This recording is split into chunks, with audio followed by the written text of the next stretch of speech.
Riot decided to bring 5 completed new items in TFT, and also they reworked 5 old items to prepare for set 15. The reason Riot decided to bring new items to TFT is because they want to prepare for set 15.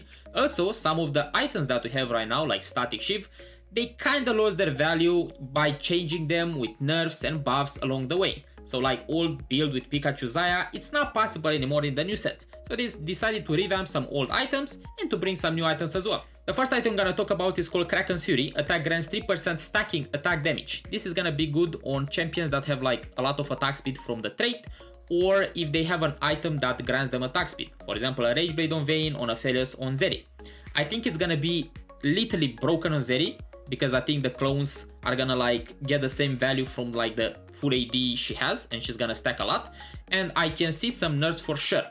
I don't think it's the best idea to like bring Zeri with an item that gets her like infinite attack damage. The second item is called Voice Staff. This is gonna replace the Statikk Shiv pretty much. Attacks and ability damage 30% shred the target for 3 seconds. This effect does not stack.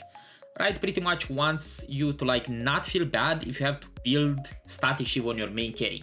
You don't really want to do that. Like think about brand, you want like Sojin, Gage and Guardbreaker. Don't really have a place for voice stuff, but there are games where the number of items is pretty low. So in those games, you don't want to feel bad about making voice stuff on brand. Also, it's very important to know exactly how voice stuff works in your comp, because for example in brand, with 3 demons, usually the Statikk Shiv you would put it on Ziggs, right? But if you think about the board itself, Brand with Sojin will ult before Ziggs can ult with his like ability. So that means if you have like voice stuff on Ziggs without a Sojin, most likely the first ultimate from Brand, it's not gonna be very effective. Third item is called the Indomitable. The holder's move speed is drastically reduced. Gain 10% max health, stun immunity, and pull the target into melee range. This, for those that play the anomaly set, it's pretty much like the anomaly where you can like pull units together to your main tank or like the user of anomaly. I think it's a good idea to bring this to TFT. I don't think it's bad, but I'm very curious to see how it works. Right now the gorilla build is very popular, so imagine like your Mundo doesn't have to move and he just like brings everyone closer and one-taps them. That's gonna be interesting. There also might be some hidden techs. That's why I put here Fishbone Snafiri. This is not tested. I'm not sure it's gonna work, but I'm giving you an idea. Imagine you have Nafiri in the corner, you attack with fish bones, the enemy carry from the enemy corner, right, like opposite, and because you have Indomitable on your fish bones Nafiri, you bring that enemy Zaya, for example, to your Nafiri and you one-tap her. I don't know if it's gonna work, I'll be honest, but that would be cool. Flickerblade attack grants 8% attack speed, every 5 attacks also grants 4 attack damage and 5 AP. This is pretty much Rageblade, but better. We saw Mordo with some claims where he showed like the difference between Rageblade and Flickerblade, but you guys need to like remember that this is an artifact, so it has to be way better than Rageblade. I think it's gonna be best in slot on TF because you get like so many stats, that is very good, but I think it's fine also on any unit that uses Rageblade or it's a rapid fire like Kindred, Aphelios, or Vayne if she's gonna become meta again maybe. Titanic Hydra attack deals 3% of the holder max health plus 8% of their attack damage as bonus physical damage to the target and adjacent enemies. Something about these items is what Mordog said also, is that people misunderstand how this item works because they look at the, oh, max HP, so I want to put it on someone that has a lot of HP. Not really, because it has 2 parts. It's 3% of holder max health, but 8% of their AD. So you want to put this actually on a lot of synergies or champions from synergies that have a lot of AD. For example, Shaco in 6 layers. Jinx, I know you're gonna look at me like, what do you mean Jinx? You have Jinx with 3 demons that get a lot of HP and you can get some AD from Marksman. So maybe Jinx reroll with Rengar is back and you can play Titanic Hydra on her.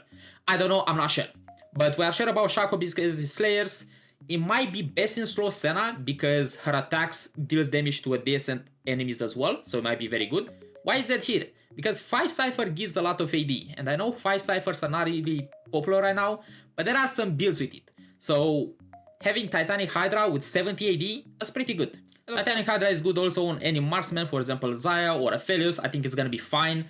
I don't think it's gonna be best in slot, but I think it's playable. But you guys need to remember that this item is made for set 15. We are testing it now in set 14. So most likely it's not gonna find a very good place in this set, but most likely it's gonna be best in slot for a lot of carries from the future from set 15. Those are all new items. Let's talk about the reward items a bit. Striker's Flail, or Guardbreaker pretty much, but this is the new name. Critical strike grants 5 damage amp for 5 seconds, stacking up to 4 times. First of all, this is better. The old Guardbreaker pretty much gives you damage amplification if you damage a shield. Right now the meta is popular with shields, like you play a lot of Vanguards, so it's fine, you don't really feel the oh, I got the damage amp or something. But now with Striker's Flail, pretty much want it on anyone that builds like full crit damage or wants at least like 2 crit items. You should think about like Xayah, that you want like Infinity Edge, Last Whisper, and the new Striker's Flail. Brand that you already would build Guardbreaker, but now it's just more consistent.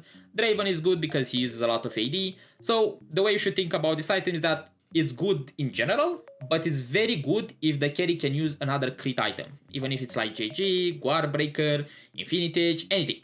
The other item changes are not that big, so we're gonna like cover it very fast. Rageblade, pretty much you get attack speed every second. You don't get it every auto attack anymore, so any carry that used 2 or 3 Rageblades, that gone. Never again. You cannot play it anymore. Or if you play it, it's not gonna be as good. You're not gonna make double Rageblade on TF again. You're not gonna play double Rageblade Vayne. Also, the second part that is very important, you get attack speed every second. So that means you want a very tanky frontline. Because if your frontline dies, a Rageblade doesn't give you anything. Spirit Visage regenerates 2.5 of missing health each second. It's pretty much a redemption. That's the item that disappeared pretty much, and Spirit Visage just replaced it, I guess. It's a bit weaker and a bit stronger kinda. It's weaker because you don't get like AoE healing anymore around your team, or like around the champion, but you get endurability from the start of the fight, which is a interesting trade, I guess. Sterak Gage at 60% health gain a shield equal to 6% of the wearer max health that rapidly decays over 6 seconds. This would do numbers on Violet last set, but right now there's not a forecast carry that wants this, like any melee carry that really wants this. Maybe it's playable on Mundo, maybe it's fine on Zed. I think it's just mid. I think in set 15 maybe it's gonna find a better place. Maybe we'll see more like bruiser-ish type champions. And the last item is called Statikk Shiv. You guys already know it. Every third attack deals 30 plus 40% of the holder's bonus ability power as additional magic damage to 4 enemies. I think this item is like fine, but I think he's broken on one champion, and that's Twisted Fate. Why? Because if you read, you get 40% damage of the holder's bonus AP, and we know that Twisted Fate gains AP with every auto attack. So if you have Statikk Shiv from 2-1 from Portable Forge, and you wanna play TF, you wanna build this, and build a Rageblade. And after that, you can build a Gunblade, and boom, it's gonna be best in slot. But outside of that, I think all the other champions will be just fine with it. We'll see set 15. These are all the items that Riot decided to bring to the game or change, and they pretty much prepare for set 15. I don't think they're gonna do numbers on this set. I think some of them are gonna be broken, like maybe Kraken or like the old Guardbreaker, new Guardbreaker. But I don't think they're gonna be like, wow, insane. But hopefully in set 15 with the anime team, we're gonna see some champions that are gonna do a lot of stuff. If you like this video, let me know, and see you at the next one.